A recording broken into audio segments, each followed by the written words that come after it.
सर्वेभ्यः नमो नमः। अस्मिन् अंतर्जालीय कक्षायां सर्वेषां स्वागतमस्ति।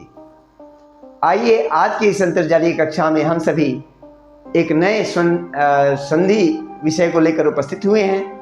पूर्व में मैंने जो वीडियो बनाए थे संधि के, उसमें आपको संधि का परिचय कराया था।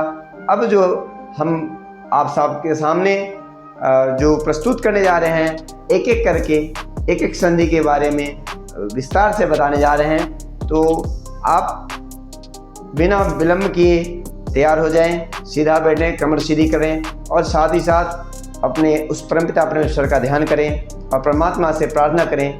ओम अभयं मित्रादभयं जातादभयं परोक्षात् अभयं नक्तमभयं देवानः सर्व आशा मम मित्रं भवन्तु।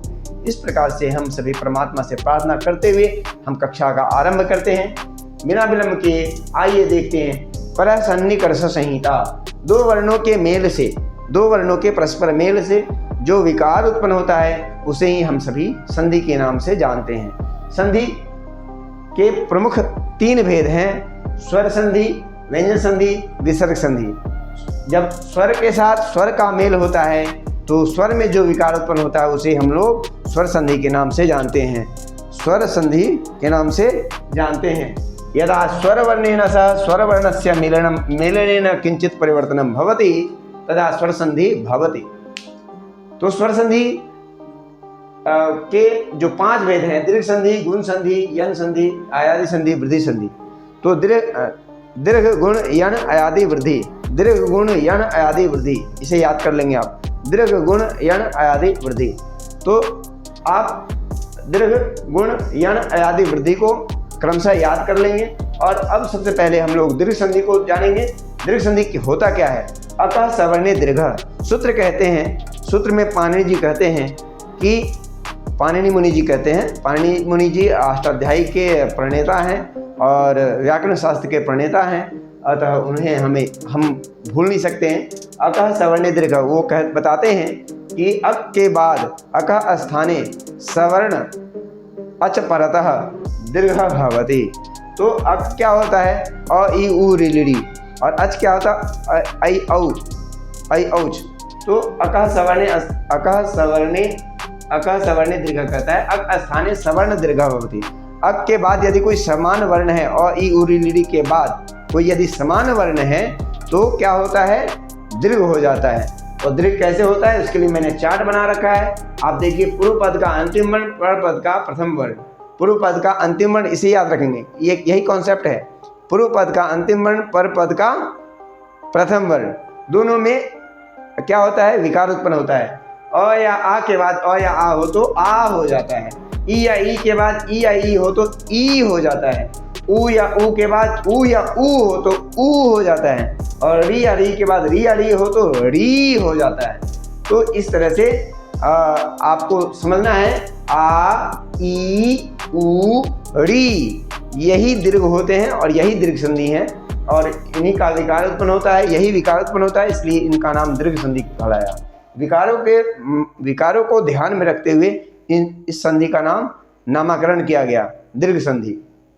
तो आइए देखते हैं उदाहरणों में। दैत्य जमा अरि, दैत्यारि। महा जमा अनुभव, महानुभव। परम जमा आत्मा, परमात्मा। विद्या जमा आलय, विद्यालय। तो इस तरह से परि जमा इच्छा, परीक्षा। गिरि जमा ईशः, गिरीशः। नदी जमा ईशः, नदीशः। मही जमा इंद्र, महेंद्र। भानु जमा उदयः, भानुदयः। लघु जमा उर्मि, लघुर्मिः।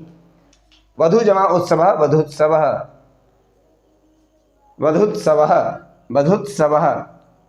वधु जमा ऊर्जा, वधुर्जा। तो ये प्रायः हम सबों को व्यवहार में प्रयोग किए जाते हैं, व्यवहार में आते हैं, इसलिए इनको हम लोग विस्तार से हम लोगों ने चार तरीके से देखा।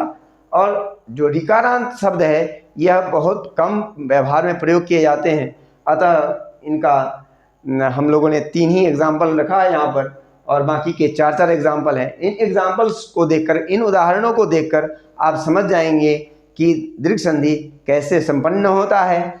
और आशा करते हैं आप सबको समझ में आ गया होगा।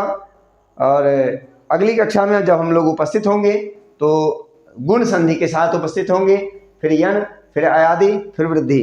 तो यह कक्षा चलती रहेगी अनवरत। आप बने रहें कक्षा में, और साथ ही साथ हम आपसे निवेदन करेंगे कि जो हमारे पहले के वीडियोज़ हैं उनको भी आप संधि परिचय के रूप में जानेंगे, तो आपको यह और भी क्लियर हो जाएगा। और साथ ही साथ आप हमारे कमेंट बॉक्स में अवश्य लिखेंगे आपको समझ में आया अथवा नहीं आया। यदि नहीं आया तो आप वीडियो को बार बार पॉज करके देखेंगे, सुनेंगे, विचार करेंगे, तो आपको यह समझ में आ जाएगा।